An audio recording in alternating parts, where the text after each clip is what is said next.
সাইয়েদনা ঈসা আলাইহিস সালাম দাজ্জালকে হত্যা করার জন্য ফিলিস্তিনের দামেস্কের জামে মসজিদের সবচেয়ে বড় মিনারার পাশে দুইজন ফেরেশতার পাখার উপরে ভর করে জমিনে নেমে আসবেন। এই জায়গাটা অনেক গুরুত্বপূর্ণ জায়গা। আল্লাহ বলেছেন বারাক না হাওলা, এই পুরো এলাকাটাকে আমি বরকত দিয়ে ছেয়ে দিয়েছি। পড়েন আল্লাহু আকবার।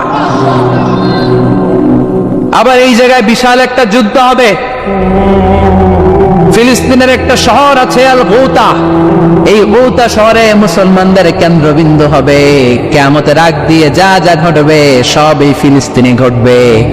এই জন্য তিন আর জাইতুনের কসম কাটার মধ্য দিয়ে ফিলিস্তিনের কসম কেটেছে কে? এই ফিলিস্তিনের বাইতুল লাহাম, যেটাকে বলে বেথেলহাম, এই বেথেলহাম সিটিতে ঈসা আলাইহিস সালামের জন্ম। সুবহানাল্লাহ পড়েন। মনে থাকবে কোন শহরে? বেথেলহাম। বেথেলহাম শহরে ঈসা আলাইহিস সালামের জন্ম। তার মানে আল্লাহ ঈসা নবীর জন্মস্থানের কসম কাটলেন। এরপরে আল্লাহ বললেন ওয়াতুরে সিনিন, তুর পাহাড়ের কসম, সিনাই পর্বতের কসম। তুর পাহাড় হলো মিশরে, মিশর হলো মূসা আলাইহিস সালামের জন্মস্থান। আর ওয়াহাদাল বালাদিল আমিন, এই নিরাপদ শহরের কসম, মানে মক্কাতুল মুকাররমার কসম। মক্কা মুকাররমা কার জন্মস্থান? জোরে বলেন, আরো জোরে বলেন। বিশ্বনবীর জন্মস্থান। তিনজন বড় বড় পয়গম্বর যেই তিন দেশে এসেছে, আল্লাহ তিনটা দেশের কসম কাটলেন। তিনটা বড় বড় শরীয়তের ধারক বাহকে তিনজন নবী, উলুল আজমি মিনার রাসূল। এজন্য আল্লাহ বললেন ওয়াত্তিনি ওয়াজ-যাইতুনি ওয়া তুরি সিনিন ওয়া হাযাল বালাদিল আমিন। তিন আর জাইতুনের কসম, মানে ফিলিস্তিনের কসম। ওয়া তুরি সিনিন, তুর পাহাড়ের কসম, মিশরের সবচাইতে উঁচু পাহাড়, যে পাহাড়ের চূড়ার উপরে উঠে সাইয়েদনা মূসা আলাইহিস সালাম সরাসরি আল্লাহর সাথে কথা বলেছেন। ওয়া কাল্লামাল্লাহু মূসা তাকলিমা, সরাসরি without any media, without any via, সাইয়েদনা মূসা আলাইহিস সালাম আল্লাহর সাথে কথা বলতেন। পৃথিবীতে চারটা আসমানি কিতাব সবচাইতে সেরা। এক হচ্ছে তাওরাত, দ্বিতীয়ত জাবুর, তৃতীয়ত ইনজিল, চতুর্থত কোরআন। তাওরাত আল্লাহ নাযিল করেছেন সাইয়েদনা মূসা আলাইহিস সালামের উপর, জাবুর নাযিল করেছেন দাউদ আলাইহিস সালামের উপর, ইনজিল নাযিল করেছেন ঈসা আলাইহিস সালামের উপর, আর বিশ্বনবীর উপর নাযিল করেছেন কোরআন। ঠিক কিনা? এই তাওরাতকে রব্বুল আলামিন স্বয়ং নিজ হাতে লিখে কাঠের ফলকের মধ্যে, তক্তার মধ্যে লিখে সাইয়েদনা মূসা আলাইহিস সালামকে দিয়েছে। সুবহানাল্লাহ। এটাকে আরবিতে বলে আলওয়া। লাউহের প্লুরাল হচ্ছে আলওয়া। কাঠের তক্তার মধ্যে আল্লাহ নিজে তাওরাত লিখেছেন। কিসের মধ্যে লিখছেন? কথা বলেন, শুনতেছেন? মনোযোগ আছে? কাঠের তক্তার মধ্যে তাওরাত লিখলেন। লিখে মূসা আলাইহিস সালামকে বললেন, মূসা ফিহি বুরহান, ফিহি হুদা, ফিহি হিদায়া। এই হচ্ছে তাওরাত কিতাব, আমি নিজ হাতে লিখে দিয়েছি। এর মধ্যে হেদায়েত আছে, এর মধ্যে বরকত আছে, এর মধ্যে বুরহান আছে, দলিল আছে। যাও এই কাঠের তক্তার মধ্যে লেখা তাওরাত কিতাবকে নিয়ে যাও, বনি ইসরাইলের কাছে এই তাওরাত কিতাবের দাওয়াত দাও। সাইয়েদনা মূসা আলাইহিস সালাম ছিলেন এক শক্তিশালী নবী। উনি ভাবলেন অল্প কয়েকটা তক্তা, কাউকে ডাকার দরকার নাই, আমার ভাই হারুন রে লাগবে না, আমি যথেষ্ট। আমার ভাই হারুন রে কষ্ট করে পাহাড়ের উপরে টেনে আনার দরকার নাই, 3-4টা তক্তা আমি নিজেই নিতে পারবো, নিজেই নিতে পারবো মনে করে সাইয়েদনা মূসা আলাইহিস সালাম আল্লাহর লেখা তক্তার উপরে যে তাওরাতের ফলক, এই ফলক ধরে টান দিয়েছে উঠানোর জন্য। আল্লাহ যেহেতু কিতাব দিয়েছে নিয়ে যায়, কিন্তু কি আজীব তামাশা, তক্তা ধরে কাঁধে তুলবে তো দূরের কথা, নাড়াতেই পারে না। সুবহানাল্লাহ, আসতে বলেন। নাড়াতেই পারেন। ওনার এত শক্তি, উনি এক থাপ্পড় মেরে ফেরাউনের বাবুর্চিকে ওই জায়গার মধ্যে দুনিয়া থেকে বিদায় করেছিলেন। এক ধাক্কা মারলে 10 জন 10 হাত দূরে যেয়ে পড়তো। উনি রেগে গেলে ওনার মাথার চুলগুলো টুপি আর পাগড়ি ভেদ করে উপরের দিকে এরকম খাড়া হয়ে দাঁড়িয়ে যেত। স্বয়ং মালাকুল মাউতকে থাপ্পড় মেরে চোখ কানা করে দিয়েছিলেন। এর কারণ মালাকুল মাউত মানুষের সূরাতে আসছিল। আর অনুমতি নেয় নাই। ঘরের মধ্যে ঢোকার আগে অনুমতির দরকার আছে না নাই? কি সুন্দর ইসলাম, হোয়াট এ প্রাইভেসি ইন ইসলাম। কত সুন্দর প্রাইভেসি ইসলাম আমাদেরকে শিখিয়েছে। আপনি ঘরে ঢুকবেন, অনুমতি নিয়ে ঢুকবেন। কার কথা? এক সাহাবী বললেন, নবী আমার ঘরে 2 ঘর। কয়টা? 2টা মাত্র রুম। এক রুমে থাকি আমি, আর এক রুমে থাকে আমার আম্মা জান। যেই আম্মা জানের বুকের দুধ খেয়ে আমি 10 মাস পেটের ভেতরে ছিলাম, 2 বছর বুকের দুধ খেয়ে বড় হলাম। আমার আম্মা জান থাকে এক রুমে, আমি থাকি আর এক রুমে। ও নবী, আমার মায়ের রুমে ঢোকার আগেও কি অনুমতি নেওয়া লাগবে নাকি? বিশ্বনবী বললেন, ও সাহাবা, আতুহিব্বু আন তারাহা উরিয়ানা, do you like to see your father naked? তুমি কি তোমার মাকে নেকেড দেখতে চাও? তুমি কি তোমার মাকে উলঙ্গ দেখতে চাও? সাহাবী বললেন, কাল্লা, কখনোই না। বিশ্বনবী বললেন, ইদান তাস্তাদিন, তোমার মাকে যদি উলঙ্গ দেখতে না চাও, তাহলে অবশ্যই অবশ্যই অবশ্যই তোমার মায়ের ঘরে ঢোকার আগে অনুমতি নিয়ে ঢুকবা। সুবহানাল্লাহ। মায়ের ঘরে ঢোকার আগে অনুমতি নিতে হবে। তাহলে ভাইয়ের ঘরে, বোনের ঘরে, ভাবির ঘরে, হ্যাঁ, ঢুকাই যাবে না। ভাবির ঘরে ঢোকা যাবে? কারো ঘরে ঢোকার আগে অনুমতি নিতে হবে। এটাকে বলে প্রাইভেসি। ইসলামী প্রাইভেসি কি গুরুত্ব দেয়? কারণ আপনি হয়তো এমন একটা সময় চলে যাবেন ঘরের ভিতরে, ঘরের ভেতরে আপনার আম্মা ওই সময় হয়তো হালকা পোশাক পরে, সিম্পল কোনো কাপড় পরে শুয়ে আছে, ঠিক কিনা? ওই পোশাকে সে আপনার সামনে আসতে চায় না। আপনি যখন নক করবেন, আপনি যখন সালাম দিবেন, পারমিশন চাইবেন, সে হয়তো ওনাকে ঢেকে চাদর করে সুন্দর করে জামাটা পরে তারপরে আপনার সামনে আসবে। চিল্লায় বলেন ঠিক কিনা? এজন্য অনুমতি নিয়ে ঢোকা ফরজ। কারো ঘরে যখন যাবেন, আগে সালাম দিবেন, 3 বার সালাম দিবেন। 3 বার সালাম দেওয়ার পরে যদি উত্তর না পাওয়া যায়, চলে যাবেন। কার কথা? মানতে রাজি আছেন তো? এগুলো মানি না, এই জন্যই ঘরে অশান্তি, ফ্যামিলিতে অশান্তি। চোখের হেফাজত নাই, নজরের হেফাজত নাই। এই নজরের লাগাম যদি টেনে ধরতে পারেন, ফ্যামিলির 50% সমস্যা এমনি চলে যাবে। চিল্লা এখন ঠিক কিনা? সাইয়েদনা মুসা আলাইহিস সালামের কাছে মালাকুল মাউত, মৃত্যুর ফেরেশতা, মানুষের সূরাতে এসেছিল, অনুমতি নেয় নাই, হুট করে ঘরে ঢুকছে। ঢুইকা কয়, আনা মালাকুল মাউত, আমি মৃত্যুর ফেরেশতা, জিহিতু আন আকবাদা রূহাক, আপনার রূহ কবজ করতে আসছি। মুসা আলাইহিস সালাম দেখতেছে একজন সলিমুদ্দি। মুসা নবী দেখে কি? আর সলিমুদ্দি কয় কি? আমি মালাকুল মাউত। বেজাল আছে না নাই? সাইয়েদনা মুসা আলাইহিস সালাম দেখে দিব্যি সাধারণ মানুষ, আর সে বলে আমি তোমার রূহ কবজ করতে এসেছি। মুসা আলাইহিস সালাম রেগে গেলেন, অনেক মেজাজ ওলা নবী ছিলেন। রাগের চোটে এক থাপ্পড় দিলেন। থাপ্পড় খেয়ে মালাকুল মাউতের এক চোখ নাই। বুখারীর বর্ণনা, ফাসাক্কাহু ফাফাকু আইনা, থাপ্পড় মারলেন, চোখ শেষ। মালাকুল মাউত বাঁচার জন্য দিলেন তো এক দৌড়ে আল্লাহর আদেশে আল্লাহর আরশে চলে গেলেন। যে বলে, মাবুদ এমন নবীর কাছে পাঠিয়েছেন, আরসালতানি ইলা আবদিন লা ইউরিদুল মাউত, এমন বান্দার কাছে পাঠিয়েছে ওই বান্দা মরতে চায় না, খালি মারতে চায়। কি করতে চায়? মরতে চায় না, মারতে চায়। দেখেন কি করছে আল্লাহ। বললেন, ও মালাকুল মাউত, ভুল করছো, সালাম দাও নাই, অনুমতি নাও নাই, মানুষের সূরাতে গেছো, আর নবীও সাধারণ নবী না, মেজাজ ওলা নবী, ঠিক কিনা? চিন্তা করে লাভ নাই, আমি কথা বলবো। সাইয়েদনা মুসাকে আল্লাহ ডেকে বললেন, ও মুসা, তুমি নাকি মরতে চাও না, খালি মারতে চাও। সাইয়েদনা মুসা বললেন, না মাবুদ, আমি তো চিনি নাই, এটা যে মালাকুল মাউত আমি তো চিনি নাই, চিনলে তো তার গায়ে আমি হাত তোলার সাহস করতাম না। আল্লাহ বললেন, ও মুসা, যাও, দাইয়াদাকা আলা মাতনি সাউর, ওই যে একটা গাভী দেখা যায়, ষাঁড় দেখা যায়, ওই গরুর পিঠের উপরে তোমার ডান হাতটা রেখে দাও। সাইয়েদনা মুসা আলাইহিস সালাম গরুর পিঠের উপরে ডান হাত রাখলেন। আল্লাহ বললেন, মুসা, তোমার ডান হাতের নিচে গরুর যতগুলো পশম, প্রত্যেকটা পশমের বিনিময়ে তোমার 1 বছর করে হায়াত আমি বাড়িয়ে দিলাম। মরতে যখন চাও না, মারতে যখন চাও, আরো কয়েক বছর মারো, হায়াত আমি বাড়িয়ে দিলাম। মুসা আলাইহিস সালাম বললেন, আল্লাহ সুম্মা মাদা, এই হাতের নিচে গরুর যত পশম, তত আমার হায়াত বেড়ে যাবে। ধরলাম হাতের নিচে 2000 পশম, 2000 বছর হায়াত বাড়িয়ে দিলেন, কিন্তু সুম্মা মাদা, 2000 বছর পরে কি হবে? আগে ওইটা কোন, ওই জামালাটা ভাঙে আগে। আল্লাহ বললেন মূসা সুম্মাল মাউত, তারপরে তো তোমাকে মরতেই হবে, এই পৃথিবীতে আসলেই মরতে হয়। কুল্লু নাফসিন যায়িকাতুল মাউত, এই পৃথিবীতে যারা একবার আসবে তাদেরকেই মরতে হবে, ঠিক কি না?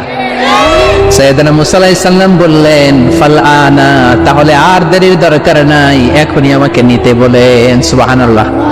মালাকুল মাউত এসে মূসা আলাইহিস সালামের রূহ কবজ করে ফেললেন।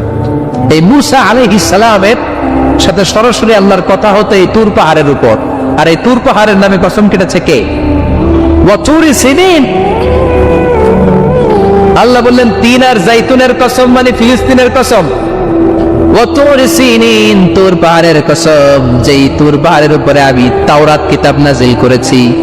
তাওরাত কিতাবটাকে কাঠের ফলকের মধ্যে লিখে বললেন মূসা নিয়ে যাও। মূসা আলাইহিস সালাম নিতে পারে না, মনে আছে?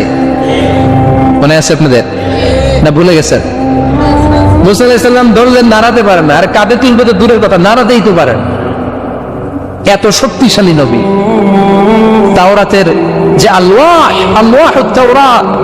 তাওরাতের ফলক, এই বাণীগুলো নিয়ে বাণীবাহকের কাজ করবে, বার্তাবাহকের কাজ করবে, বনী ইসরাইলের কাছে এই পয়গাম পৌঁছে দিবে, কিন্তু তুলতেই তো পারে না।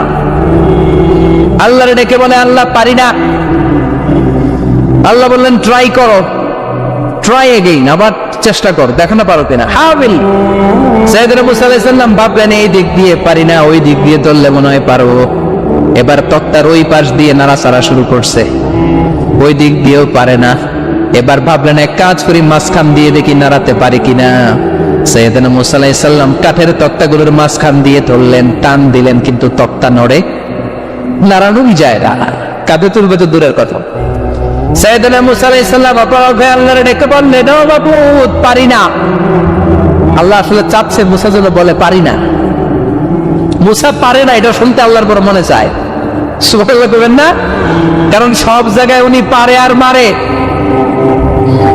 আজকে সাইয়েদনা মূসা আলাইহিস সালামের কণ্ঠে আল্লাহ শুনতে চায় আল্লাহ আমি অপারগ, আমি পারি না। সাইয়েদনা মূসা আলাইহিস সালাম বলে আল্লাহ সাইয়েদনা জিব্রাইলকে যদি বলেন আমারে যদি একটু সাহায্য করে, আমার কাঁধে তুলে দিলে আমি নিয়ে বাড়িতে যাব। সাইয়েদনা জিব্রাইলকে একটু বলেন। আল্লাহ বললেন যাও জিব্রাইল, হেল্প আউট মূসা, মূসা আলাইহিস সালামকে সাহায্য করো। এবার সাইয়েদনা মূসা আলাইহিস সালাম ধরলেন এইদিকে, সাইয়েদনা জিব্রাইল ধরলেন এইদিকে। দুইজন মিলে তাওরাত লেখা কাঠের তক্তাগুলো উঠাতে চাইলেন, কিন্তু কি আজীব তামাশা, সাইয়েদনা জিব্রাইলও পারে না। সাইয়েদনা মূসা আলাইহিস সালাম বলেন ও ভাই জিব্রাইল চলো জায়গা চেঞ্জ করে তুমি এদিক দিয়ে ধরো, আমি ওই দিকে ধরি, আবার জোরসে টান মারো। দেশগ্রামে কয় না জোরসে টান, এইও সিস্টেমে দুইজন মিলে টানে, কিন্তু নাড়াতেই পারে না। আগে তো হাতে নিবে, তারপরে কাঁধে তুলবে, দুইজনেও পারে না। গায়ে যত জোর আছে সাইয়েদনা মূসা আলাইহিস সালাম জোরসে টান দিলেন, যত জোর, সব জোরকে একসাথে করে তিনি টান দিয়েছেন। টানের চোটে দেহের প্রতিটা লোমকূপ থেকে ঘাম বেরোতে শুরু করেছে। টানের চোটে রক টান খেয়ে যাচ্ছে, কোমরের রক ছিঁড়ে যাওয়ার অবস্থা, কিন্তু কাঠের ফলকগুলো নাড়ানো যায়। সাইয়েদনা মূসা আলাইহিস সালাম বললেন আল্লাহ জিব্রাইলও পারে না। জিব্রাইলের সাথে হাজার হাজার সহকারী ফেরেশতা, তাদেরকে একটু বলেন হেল্প করার জন্য। সুবহানাল্লাহ পড়েন। হাজার হাজার ফেরেশতা তুর পাহাড়ের উপর সবাই মিলে জোরে জোরে টান দেয়, জোরে জোরে টান দেয়, সবাই মিলে চেষ্টা করে তাওরাত লেখা ফলক এক প্রান্ত থেকে আরেক প্রান্ত কোন জায়গা দিয়ে ধরে 1 ইঞ্চি নাড়াতে পারে না।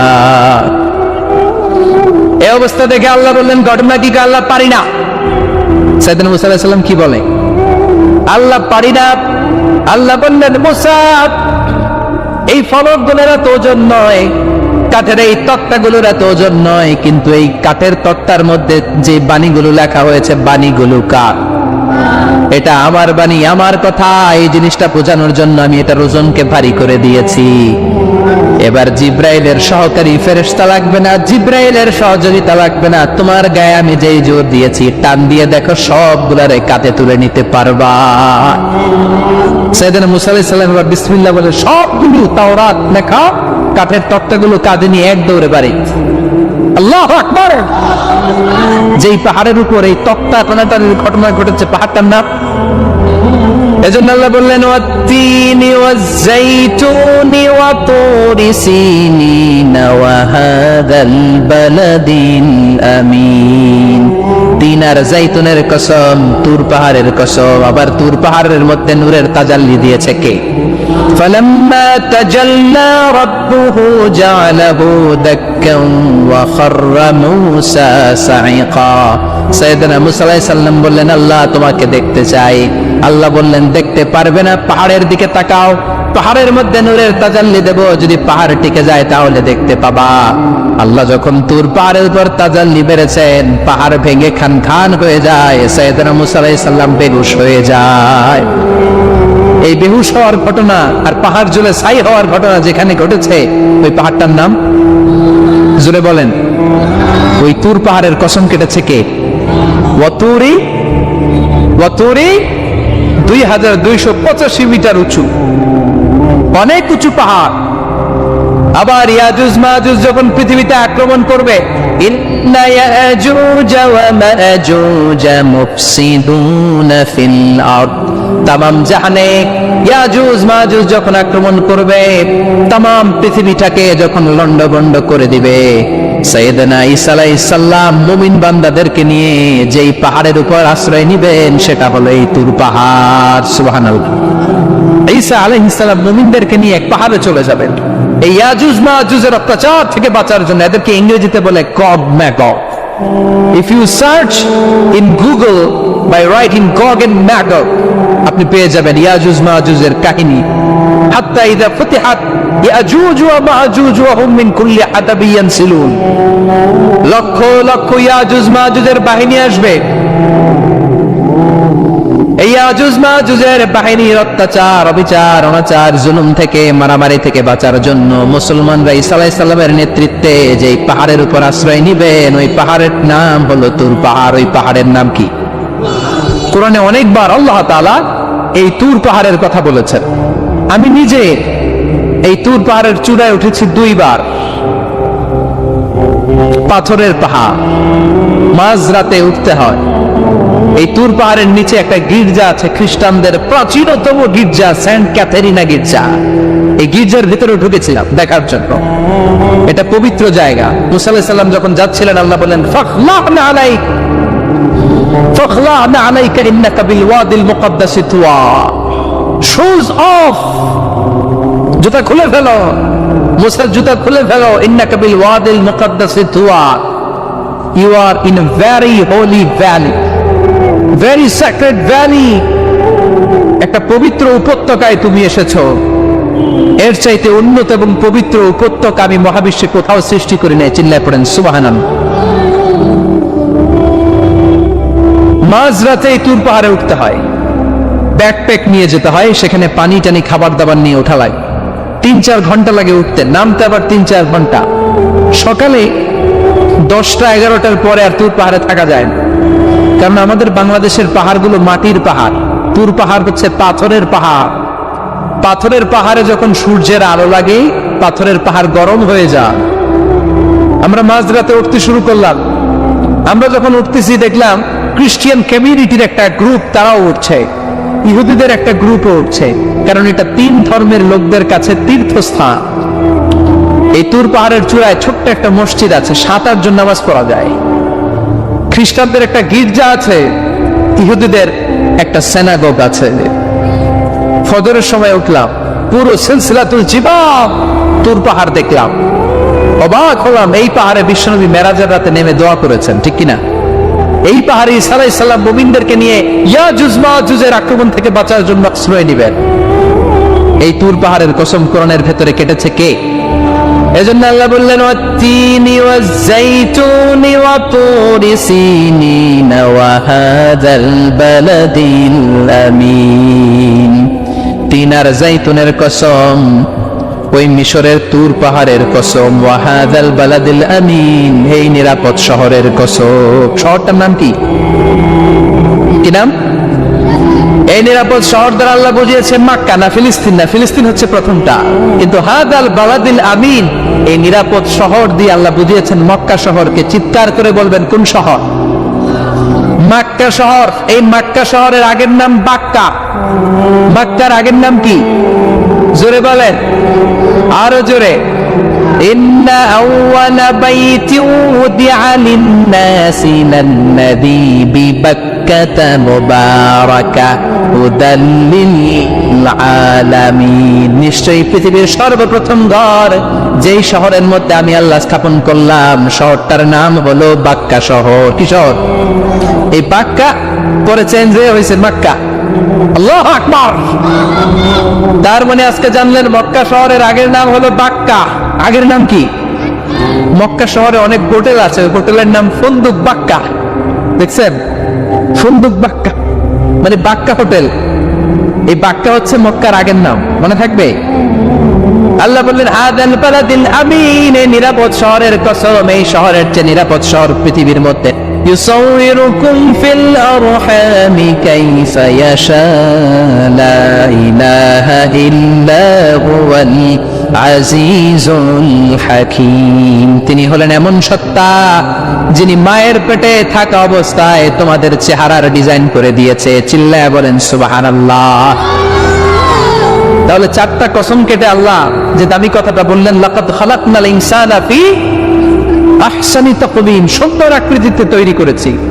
এজন্য সুন্দর চেহারাটা নিয়ে যখন আয়নার সামনে দাঁড়াবেন, তখন আপনি আয়নার দোয়া পড়বেন আল্লাহুম্মা হাসসানতা খালকি ফাহসিন খুলুকি। বিশ্বনবীর চেহারা সুন্দর বেশি না কম? জোরে বলেন। চাঁদের চেয়ে সুন্দর তুমি নবী আমার কামলিওয়ালা, চাঁদের চেয়ে সুন্দর তুমি নবী আমার কামলিওয়ালা। দু জাহানের বাদশা তুমি প্যারা নবী সাল্লাল্লাহু আলা, দু জাহানের বাদশা তুমি প্যারা নবী সাল্লাল্লাহু আলা।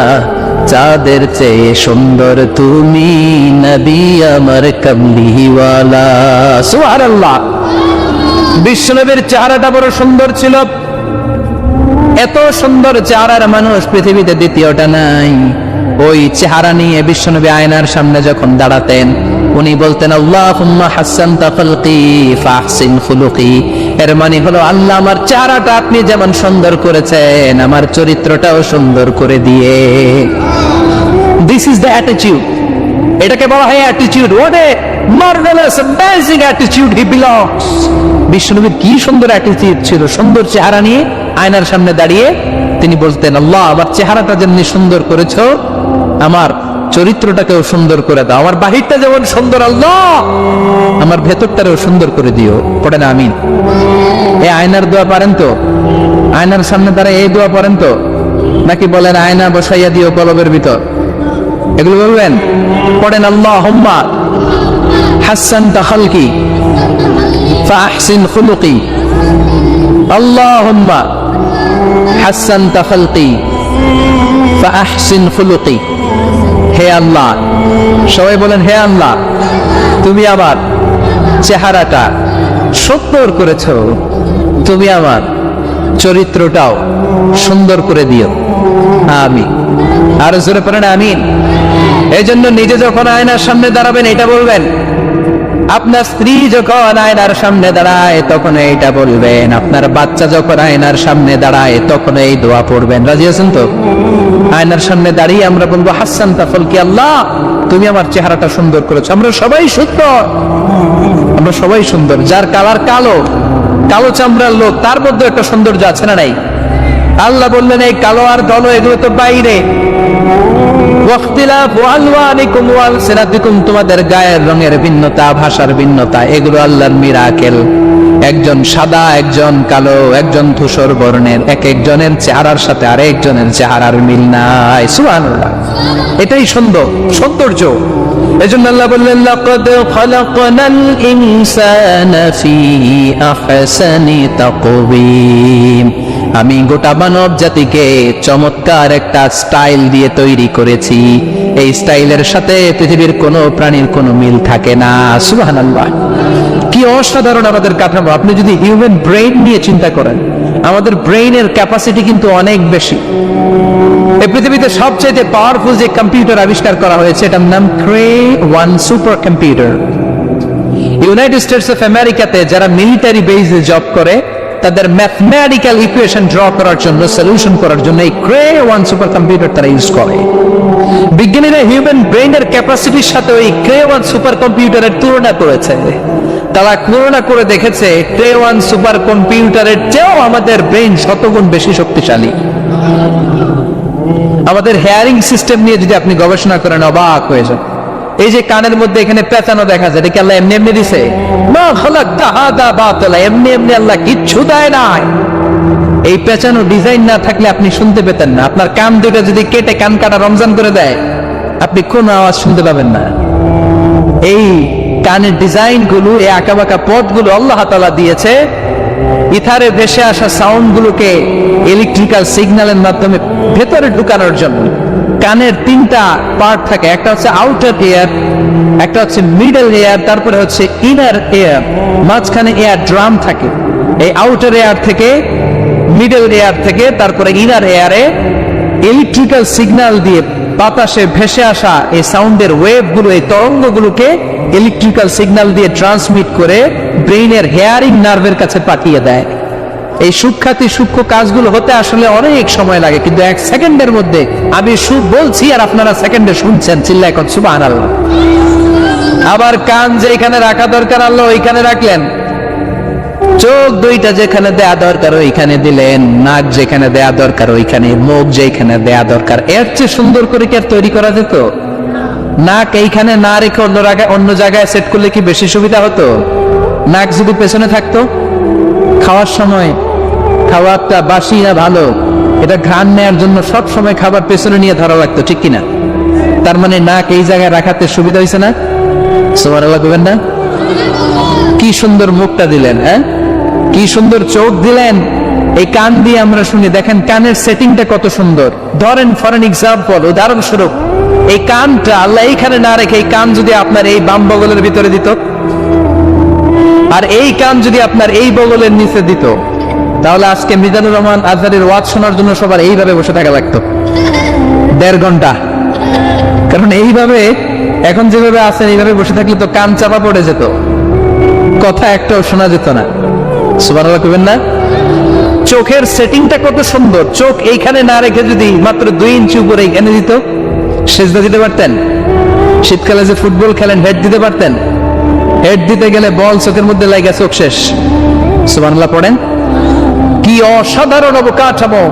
এই হিউম্যান অ্যানাটমি নিয়ে গবেষণা করলে মানুষ অবাক হয়ে যায়। দেহের ভেতরে কি সমস্ত যন্ত্রপাতি দিলেন, কিডনি দিলেন, গল ব্লাডার দিলেন, হার্ট দিলেন, লাং দিলেন। যেখানে যে অঙ্গটা রেখে দেওয়া দরকার ঠিক সেইভাবে মায়ের পেটে থাকতেই আমাদের ডিজাইন দিয়েছে কে? এতগুলো ডিজাইনের মালিককে। 600 কোটি মানুষ যদি পৃথিবীতে থেকে থাকে তাহলে 600 কোটি ডিজাইন লাগছে না ওনার? আরো 600 কোটি আসবে আমরা জানি, 600 কোটি ডিজাইন চলে গেছে জানি। একটা ডিজাইনের সাথে আরেকটা ডিজাইনের মিল আছে? চিৎকার করে বলেন এই কারিগরটা কে? এজন্য আল্লাহ বলেন 4টা জিনিসের কসম কেটে তোমাদেরকে আমি যেটা বলবো শোনো। লাকাদ খালাকনাল ইনসানা ফি আহসানি তাকওয়িম।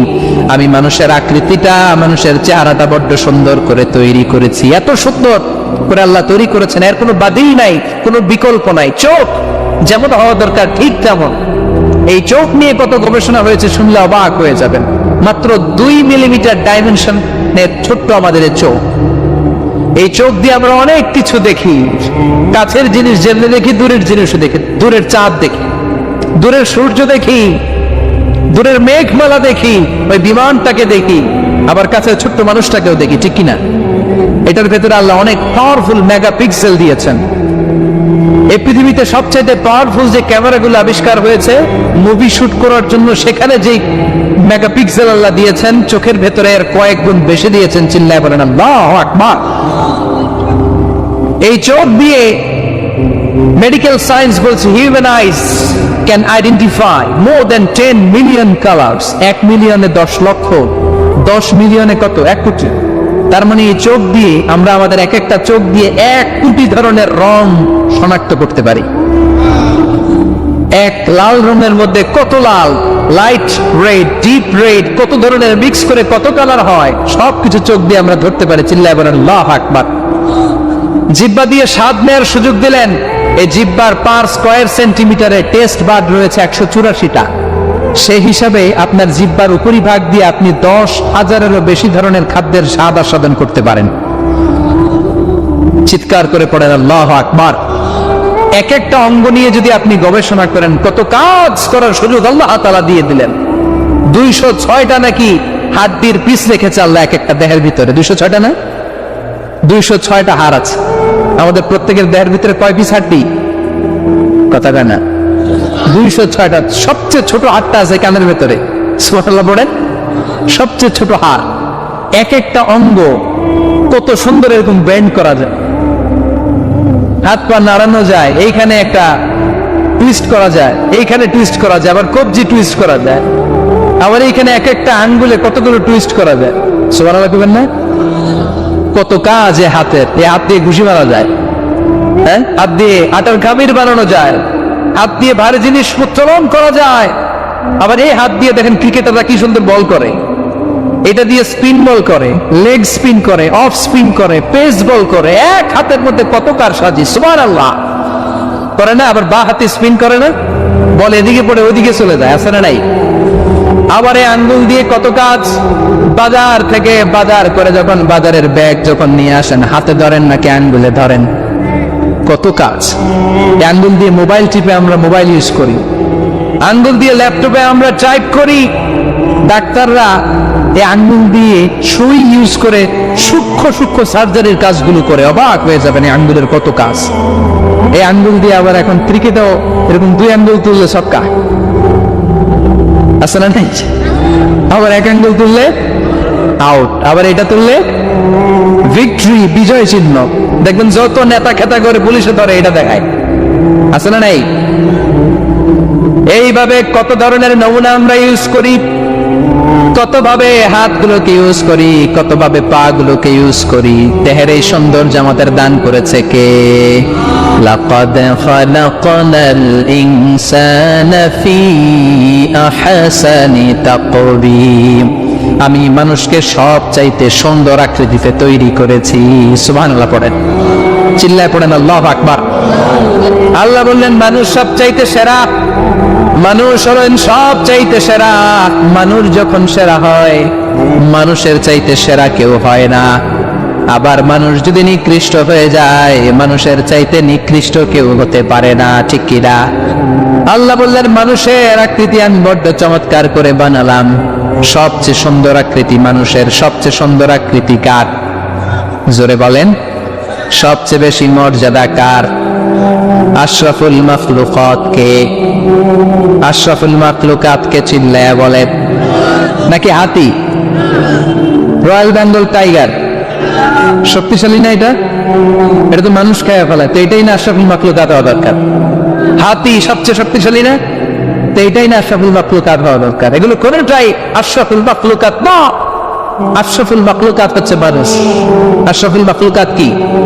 চিল্লায় বলেন আশরাফুল মাখলুকাত কে? এজন্য আল্লাহ বললেন লাকাদ খালাকনাল ইনসানা ফি আহসানি তাকওয়িম। আমি মানুষকে চমৎকার আকৃতি দিয়ে তৈরি করেছি। সুম্মা রাদাদনাহু আসফালা সাফিলিন। আবার মানুষকে আমি একেবারে নিম্নগামী করেছি। উপরে যেমনি নিয়েছি, আবার মানুষকে নিম্নগামীও করেছি। তার মানে মানুষ যদি সম্মানিত হয়, মানুষের চেয়ে বেশি সম্মানিত কেউ হতে পারে? মানুষ যদি সম্মানিত হয়, মানুষের চেয়ে সম্মানিত হওয়ার সুযোগ কারো আছে? দলিল কি? দলিল হচ্ছে বিশ্বনবী যখন মেরাজে যাচ্ছিলেন, একটা সার্টেন লেভেল, যে একটা নির্দিষ্ট জায়গায় যে সাইয়েদনা জিব্রাইল বললেন ইয়া রাসূলুল্লাহ আমি আর উপরে যেতে পারবো না, আমার খেলা এই জায়গায় শেষ, নবী আপনার খেলা এখন শুরু। সুবহানাল্লাহ। ও নবী, এই জায়গার নাম সিদরাতুল মুনতাহা, এটা সীমান্ত বৃক্ষ, এটা হচ্ছে বর্ডার এরিয়া। কি এরিয়া? এটা হলো বর্ডার এরিয়া, এখানে আমার খেলা শেষ। আজীবন আমি এই জায়গায় এসে কান পেতে আল্লাহর অর্ডার শুনেছি, আর ওই অর্ডার তামিল করার জন্য দুনিয়াতে নেমেছি। আমি জিব্রাইলের উপরে যদি 1 ইঞ্চি উপরে ওঠার চেষ্টা করি, আমার শত শত পাখাগুলোকে জ্বালিয়ে ছাই করে দিবে কে? সাইয়েদনা জিব্রাইল আর উপরে যেতে পারে নাই। যেখানে সাইয়েদনা জিব্রাইলের খেলা শেষ, ওইখানে বিশ্বনবীর খেলা শুরু হয়েছিল। কোন সুবহানাল্লাহ। তার মানে মানুষ যখন উপরে ওঠে, এত উপরে উঠে যায়, ফেরেশতাদেরকেও হার মানিয়ে ফেরেশতাদের উপরে চলে যায়। আবার মানুষ যখন নিচে নামতে শুরু করে, শয়তানকেও হার মানিয়ে নিচে চলে যায়, ঠিক কিনা? তার মানে হাইয়ার হলে সব দিক দিয়ে হাইয়ার। হাইয়েস্ট তো অল ক্রাইটেরিয়াতে সে হাইয়েস্ট, লোয়েস্ট তো অল ক্রাইটেরিয়াতে সে লোয়েস্ট। মানুষ ভালো হলে এর চেয়ে ভালো আর হয় না, মানুষ খারাপ হলে তার চাইতে খারাপ আর হয় না। এজন্য আল্লাহ বললেন সুম্মা রাদাদনাহু আসফালা সাফিলিন। মানুষকে যেমনি আমি সুন্দর আকৃতি দিয়ে তৈরি করেছি, আবার ওই মানুষকে আমি আল্লাহ নিম্নগামী করেছি। যেটা উপরে ওঠে ওইটা আবার নিচেও নামা লাগে, ঠিক কিনা? নিরাশ হবেন না, হতাশ হবেন না, হাল ছাড়বেন না, ভরসা রাখুন কার উপর? মনে থাকবে এই সূরার সেন্ট্রাল থিম বা সাবজেক্ট ম্যাটার, কেন্দ্রীয় আলোচ্য বিষয় হচ্ছে নিরাশ হওয়া যাবে না, হতাশ হওয়া যাবে না, হাল ছেড়ে দেওয়া যাবে না, ভরসা রাখতে হবে কার উপর? এজন্য আল্লাহ আলোর কথা বলেছেন। সুবহানাল্লাহ পড়েন। এই সূরা নাজিলের একটা ব্যাকগ্রাউন্ড আছে, শুনবেন? কোন প্রেক্ষাপটে নাজিল হলো শুনবেন? এই সূরাটা হচ্ছে সূরাতুদ দুহা, হচ্ছে মাক্কি সূরা। কি সূরা? সবাই কোন? মাক্কি সূরা, এবং মাক্কি যুগের একেবারে শুরুর দিকে নাজিল হওয়া সূরা। বিশ্বনবীর কাছে কোরআনের শুরুর দিকে যে সমস্ত আয়াত নাজিল হয়েছে, বিশ্বনবী প্রচার করেছেন। কারণ আল্লাহ বলেছেন বাল্লিগ মা উনজিলা ইলাইক, নবী আপনার কাছে আমি যা নাজিল করেছি প্রচার করে দেন, প্রচার করে দেন। তো যাই নাজিল হতো বিশ্বনবী প্রচার করে দিত। হঠাৎ করে কোরআন নাজিল হওয়া বন্ধ হয়ে গেল, আর নাজিল হয় না। বিশ্বনবী started to miss the revelation, কোরআনকে খুব মিস করতে লাগলেন। কিরে, কি সুন্দর জিবরাইল আসতো, কোরআন নিয়ে, ওহী নিয়ে, আসে না কেন? নাজিল হচ্ছে না কেন? এখন বিশ্বনবী কোরআন পেলে কোরআন প্রচার করত, কোরআনের আয়াতগুলো সবার সাথে শেয়ার করত। এখন নাজিল হয় না, শেয়ার করতে পারে, প্রচার করতে পারে, প্রচার কার্যক্রম বন্ধ। কাফেরদের মধ্যে গুনগুন শুরু হয়ে গেল, মুহাম্মদ তোর রব তোরে ভুলে গেছে। নাউজুবিল্লাহ কইবেন না? তোমার রব তোমার ভুলে গেছে, তোমার আল্লাহ তোমার উপর অসন্তুষ্ট হয়েছে। কোন বর্ণনায় এসেছে 15 দিন, কোন বর্ণনায় 1 মাস, কোন বর্ণনায় 3 মাস, কোন বর্ণনায় 6 মাস ওহী নাজিল বন্ধ ছিল। বিশ্বনবী ওহীকে মিস করতে লাগলেন। ঘটনা কি? ওহী নাজিল হয় না কেন? আমি এখন কি প্রচার করব? বিশ্বনবী আর কিছুই প্রচার করতে পারছেন না, নাজিলা হয় না, উনিও প্রচার করতে পারেন না। কারণ বিশ্বনবী তো মন গড়া কিছু বলেন না। বলেন ওয়ামা ইয়ানতিকু আনিল হাওয়া ইন হুয়া ইল্লা ওয়াহয়ু ইউহা। আল্লাহর ওহী আসলে বিশ্বনবী বলে, তা না হলে বিশ্বনবী বলে? বিশ্বনবী যাই নাজিল হতো প্রচার করে দিতেন, যা তোনার উপর অবতীর্ণ হতো মানুষের সাথে শেয়ার করে দিতেন। এখন আয়াত নাজিল হয় না, বিশ্বনবীও শেয়ার করতে পারে না। সাহাবারা বলল বিশ্বনবী আয়াত নাজিল হয় না কেন? বিশ্বনবী বলে আমি কিছু জানি না। কাফির মুশরিক মহলে গুনগুনানি শুরু হয়ে যায়। ঘটনা কি? মুহাম্মদের রব মুহাম্মদরে ভুইলা গেছে, মুহাম্মদের রব মুহাম্মদরে ছাইরা দিছে, মুহাম্মদরে আর পছন্দ করে না, এজন্য কোনো আয়াত নাজিল করে না। বিশ্বনবীর চাচি আবু লাহাবের স্ত্রী উম্মে জামিল বলল, মুহাম্মদ তোমার শয়তানটা বুঝি তোমার কাছে আসে না? এই শয়তান দ্বারা উদ্দেশ্য নিয়েছে জিবরিল আলাইহিস সালামকে। নাউজুবিল্লাহ পড়েন। এবার বিশ্বনবী টেনশনে পড়ে গেলেন। ঘটনা কি রে? কি ভুল আমার হয়? কি অন্যায় আমি করলাম? কি ভুল আমার হচ্ছে? কি ত্রুটি আমার, যে কারণে আল্লাহ আমারে পছন্দ করে না? 3 মাস 6 মাস হয়ে যায়, আকাশ থেকে কোনো ওহী নাজিল হয় না। কি আমি করলাম? আমার মনে হয় আমার কোনো ভুল হয়েছে, আমার কোনো ত্রুটি হয়েছে, অন্যায় হয়েছে, যে কারণে আমার আল্লাহ আমারে পছন্দ করে না। মাঝে মাঝে আমাদের জীবনে এরকম হতাশা আছে না নাই? কিরে আমি এত দোয়া করি কবুল হয় না কেন? আমার জীবনে এত দুঃখ কেন? আমার জীবনে এত কষ্ট কেন? আমার জীবনে তো ভালো কিছু হয় না, সবাই হুড় হুড় করে এগিয়ে যায়, কত সুন্দর ক্যারিয়ার, বিসিএস হয়ে যায়, সরকারি জব হয়ে যায়, ব্যবসায় লালে লাল, আমার তো কিছু হয় না, আমার কিচ্ছু হলো না, এরকম হতাশা আছে না নাই? এই সূরা আপনাকে শিখাতে চায়, don't be sad, don't be frustrated, don't be upset. Upset হয় না, হতাশ হয় না, ভরসা রাখো কার উপর? আজীবন হতাশাগ্রস্ত মানুষের জন্য এই সূরাটা একটা আলোকবর্তিকা আর মশাল হয়ে কাজ করবে। সুবহানাল্লাহ পড়েন। মোটিভেশনাল সূরা। আল্লাহু আকবার। বিশ্বনবী চিন্তায় পড়ে গেলেন, মনে হয় ভুল হয়েছে, কেন ওহী আসে না, কি আমার অপরাধ, কেন কোরআনের আয়াত নাজিল হয় না, কেন আল্লাহ ওহী পাঠায় না? বিশ্বনবী যখন চিন্তিত, বিশ্বনবী যখন হতাশ, তখন আল্লাহ নাজিল করলেন ওয়াদ-দুহা ওয়াল-লাইলি ইযা সাজা, ওয়াদ-দুহা আলোর শপথ, ওয়াল-লাইলি ইযা সাজা আর রাতের শপথ, যখন রাতটা নিঝুম হয় আর হয় নিস্তব্ধ। সুবহানাল্লাহ কইবেন না? আল্লাহ আলোর শপথ করলেন, এজন্য হতাশ হবেন না। C the Sunlight, god C the nice day, কত সুন্দর দিন, কত সুন্দর আলোক উজ্জ্বল দুপুর, কত সুন্দর সকাল। সুবহানাল্লাহ পড়েন। হতাশ হবার কোনো কারণ নাই, আপনার আল্লাহ আপনার সাথে আছে না নাই? আপনি আপনারা যত ভালোবাসেন তার চেয়ে আপনারা বেশি ভালোবাসে কে? আপনার বাবা মা আপনারা যত মায়া করে তার চেয়ে আপনারা বেশি মায়া করে কে? আল্লাহ বললেন ওয়াদ-দুহা, সকালবেলার সূর্য কিরণের শপথ, ওয়াল-লাইলি ইযা সাজা আর রাত্রির শপথ, রাত্রিটা যখন নিঝুম হয় আর নিস্তব্ধ হয়। সুবহানাল্লাহ পড়ে। তাহলে আল্লাহ আলো আর অন্ধকারের শপথ বা কসম কাটলেন, ঠিক কিনা? আলো দ্বারা আল্লাহ তাআলা ওহীর আগমনকে বুঝিয়েছেন, আর অন্ধকার দ্বারা ওহীর অনুপস্থিতি বুঝিয়েছেন। সুবহানাল্লাহ। আল্লাহ বুঝাতে চাইলেন, নবী আমি আপনার উপর রাগ করি নাই, আমি আপনারে বলে যাই নাই যেমনটা কাফির মুশরিকের বাচ্চারা বলে, আমি আপনারে ছেড়ে দেই নাই, আমি আপনার উপর অসন্তুষ্ট হই নাই। সব সময় যদি সূর্যের আলো থাকে, রাত্রে ঘুমাইতে পারবেন? ধরেন 365 দিনই খালি আলো আর আলো, খালি সূর্যের আলো, রাত আর নাই, ভাল লাগবে? আবার সব সময় রাত, সূর্যের আলো নাই, ভাল লাগবে? রাত দিন দুইটার দরকার আছে না নাই? এই আলো দ্বারা আল্লাহ ওহীর কথা বুঝালেন। আল্লাহ বুঝাতে চাইলেন, নবী আলোর শপথ আর অন্ধকারের শপথ, আমি যেমনি আলোর পর অন্ধকার দেই, তেমনি ওহীর পর মাঝে মাঝে ওহী না পাঠিয়ে আপনাকে বিশ্রাম নেওয়ার সুযোগ করে দেই। বিশ্বনবীর কত ভালোবাসতেন আল্লাহ, কারণ ওহী রিসিভ করার মধ্যে একটা কষ্ট আছে না নাই?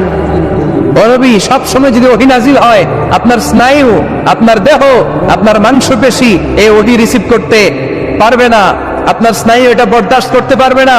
ওহীর একটা কিরণ আছে, সূর্যের যেমনি তেজ আছে, আলো আছে, ওহীরও কিরণ আছে। সব সময় এই কিরণ আকাশ থেকে আপনার গায়ে পড়লে আপনি সহ্য করতে পারবেন না।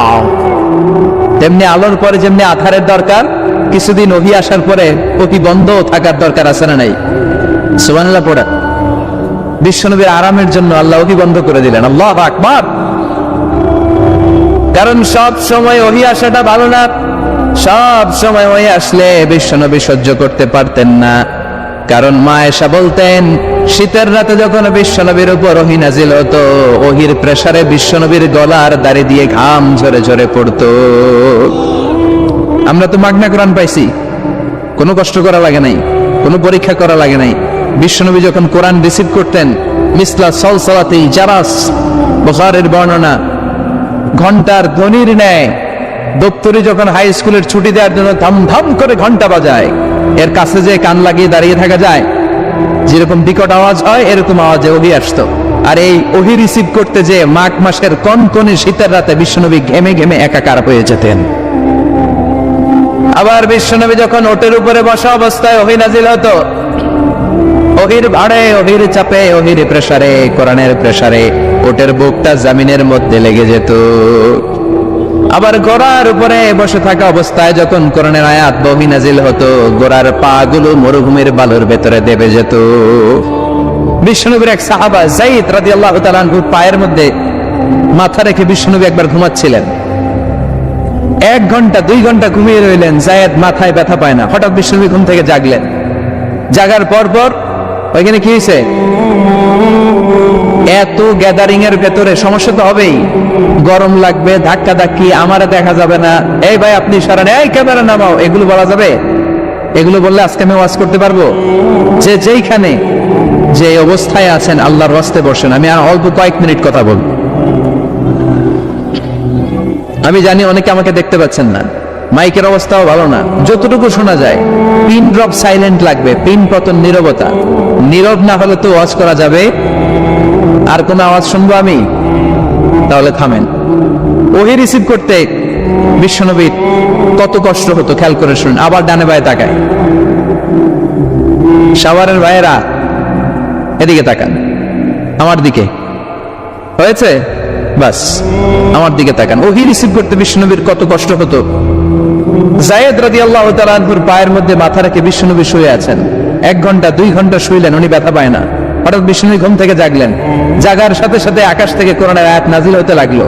আর যায়েদ বলে 2 ঘন্টায় আমার কিছু হয় না, কিন্তু যখনই আমার রানের মধ্যে মাথা রেখে বিশ্বনবী শুয়ে আছেন আর কোরআনের আয়াত নাজিল হতে লাগলো, আমার মনে হচ্ছে আমার রানটা ফেটে টুকরা টুকরা হয়ে যাবে, আমার হাড্ডি ফেটে খান খান হয়ে যাবে।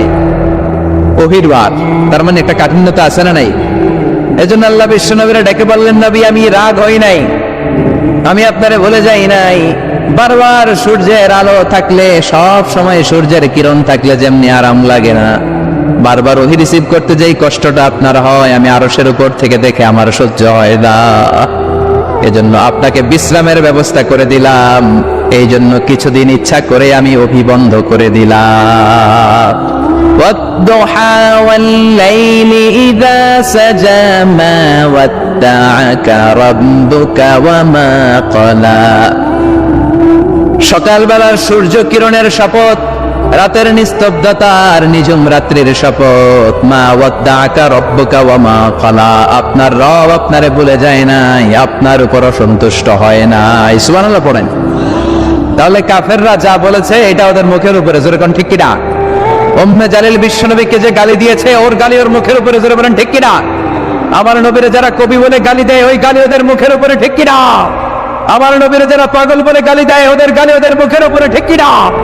আমার নবীরে যারা লেস কাটা নির্বংশ বলে, ওদের 14 গোষ্ঠী নির্বংশ, জোরে বলো ঠিক কিনা?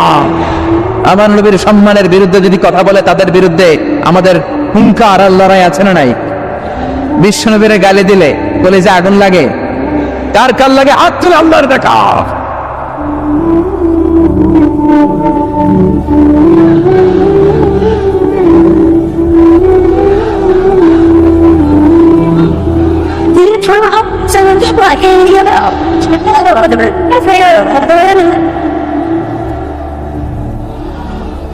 বিশ্বনবীর সম্মান, এটার কোনো তুলনা হয়?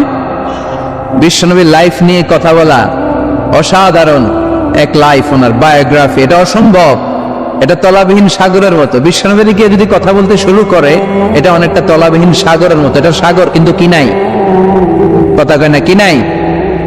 বিয়ন্ডলেস, বাউন্ডলেস, বটমলেস, ঠিক কিনা? As a father, as a husband, as a teacher, as a lawgiver, as a lawmaker, as a reformer of the society, as a messenger, as a commander, Muhammad is a superman of the world. গোটা বিশ্বের জন্য তিনি Superman হয়ে এসেছে। এজন্য আমার নবীরা যারা গালি দেয়, এগুলো পিতৃ পরিচয়হীন জারদ সন্তান। বিশ্বনবীর সম্মান নিয়ে উল্টা পাল্টা করলে এটা সহ্য করা হবে না, জোরে কোন ঠিক কিনা? তুমি আমারে গালি দাও, আমি মেনে নিব। আমার বাপেরে গালি দাও, মেনে নিব। আমার দলের গালি দিবি, মেনে নিব। কিন্তু আমার নবীরে গালি দিলে খবর আছে না নাই? আমার নবীর দিকে, আমার নবীর সম্মানের দিকে বা হাত তুললে ওই বা হাত কেমন করে ভেঙে দিতে হয় সেটাও আমাদের জানা আছে, জোরে কোন ঠিক কিনা? বিশ্বনবীর সম্মান ইটস অ্যান আনপ্যারালাল ইস্যু। এই ইস্যুতে হেফাজত নাই, এই ইস্যুতে জামাত নাই, এই ইস্যুতে চরমনাই নাই, এই ইস্যুতে সরসিনা নাই, এই ইস্যুতে তাবলীগ নাই, আওয়ামী লীগ নাই, জামাত নাই। 17 কোটি মানুষ এক প্ল্যাটফর্মে দাঁড়িয়ে যায়, চিল্লায় বলেন ঠিক কিনা? কারণ এই নবীর সুপারিশ ছাড়া আমি আপনি জান্নাতে যেতে পারবো না, জোরে কোন ঠিক কিনা? এজন্য নবীর ভালোবাসা, নবীর প্রতি মাহাব্বত অন্তরে থাকার দরকার আছে না নাই? আল্লাহকে যে পাইতে চায় হযরতকে ভালোবেসে আরশ কুরসি লৌহ কালাম না চাইতে পেয়েছে সে হযরতকে ভালোবেসে আরশ কুরসি লৌহ কালাম না চাইতে পেয়েছে সে। ঠিক কিনা? বিশ্বনবীর ভালোবাসলে গোটা বিশ্ব তার পায়ের সামনে এসে চুমু খাবে। আমরা এই নবীর ভালোবাসা চাই, আমরা এই নবীর শাফাআত চাই, আমরা এই নবীর নেতৃত্বে জান্নাতে ঢুকতে চাই। এজন্য আল্লাহ বললেন, নবী মা ওয়াদ্দাআকা রাব্বুকা ওয়া মা ক্বালা, ভয় নাই, চিন্তা নাই, হতাশ হবেন না, নিরাশ হবেন না, আমার উপর ভরসা রাখেন। আপনার আল্লাহ আপনারে ভুলে যায় নাই, আপনার আল্লাহ আপনার উপর অসন্তুষ্ট হয় নাই। ও নবী, আপনি জেনে রাখেন, আল আখিরাতু খায়রুন লাকা মিনাল উলা, দুনিয়ার বুকে অনেকে আপনারে গালি দিবে, দুনিয়ার বুকে আপনার অনেক বিপদ আসবে, দুনিয়াটা আসল নয়, আসল হলো আখিরাত। ওয়ালাল আখিরাতু খায়রুন লাকা মিনাল উলা, ও নবী আখিরাত এই দুনিয়ার চেয়ে আপনার জন্য শ্রেষ্ঠ। আরেক আয়াতে বললেন শ্রেষ্ঠ এবং স্থায়ী, বাল তুনফিরুনাল হায়াতাদ দুনিয়া ওয়াল আখিরাতু খায়রুন ওয়া আবকা। সুবহানাল্লাহ। ও নবী, এই দুনিয়া স্থায়ী না, এই দুনিয়া শ্রেষ্ঠ নয়, শ্রেষ্ঠ আর স্থায়ী জায়গা হলো জান্নাত। এজন্য দুনিয়ার জন্য পাগল হওয়া যাবে না, মুমিন পাগল হয় আখিরাতের জন্য। এই দুনিয়াতে আজীবন থাকতে আসি নাই, আজীবন থাকবেন কথা কন। এজন্য এতজনের ভয় পেয়ে লাভ কি? ভয় পাবো আমরা একজনের, চিল্লায় বলেন তিনি কে? যাদের হৃদয়ে আছে আল্লাহর ভয়, তারা কবু পথ ভুলে যায় না। আল্লাহর প্রেম ছাড়া এই দুনিয়ায় কারো কাছে কোনো কিছু চায় না। রাতের আধারে যারা সেজদাতে রায়, দু চোখের স্রোতে নদী যেন বয়। ছলনার হাতছানি যতই আসুক, পেছনে ফিরেও সে তাকায় না। যাদের হৃদয়ে আছে আল্লাহর ভয়, তারা কবু পথ ভুলে যায় না। আল্লাহর প্রেম ছাড়াই দুনিয়ায় কারো কাছে কোনো কিছু চায় না, কারো কাছে কোনো কিছু চায় না। ঠিক কি না? মুমিনের ভয় একজনের প্রতি, চিল্লায় বলেন তিনি কে? আল্লাহ বললেন, আল আখিরাতু খায়রুন লাকা মিনাল উলা। ও নবী, দুনিয়াতে এত ভয় পেয়ে কোনো লাভ নাই। বিড়ালের মতো হাজার বছর না বেঁচে সিংহের মতো একটা গর্জন দিয়ে মরার দাম অনেক বেশি। আল আখিরাতু খায়রুন লাকা মিনাল উলা। এই দুনিয়ার জীবনের চেয়ে নবী আখিরাতের দাম অনেক বেশি। এই দুনিয়ায় আমরা আজীবন থাকতে আসি, চলে যেতে হবে। এরপরে বিশ্ব নবীকে আল্লাহ সান্ত্বনা দিচ্ছেন, নবী আপনি হতাশ হবেন না, নিরাশ হবেন না, ভরসা রাখেন। লাসাউফা ইউতিকা রাব্বুকা ফাতারদা, আপনার প্রভু অচিরে আপনাকে এমন এমন জিনিস দান করবে, এই জিনিসগুলো পেয়ে আপনি খুশি হয়ে যাবে। কি সুন্দর ওয়াদা। ও নবী, আপনি হতাশ হবেন না, আপনি টেনশন নিয়েন না, আমি তো আছি। সুবহানাল্লাহ পড়েন। কে বলে? জোরে বলেন, কে বলে?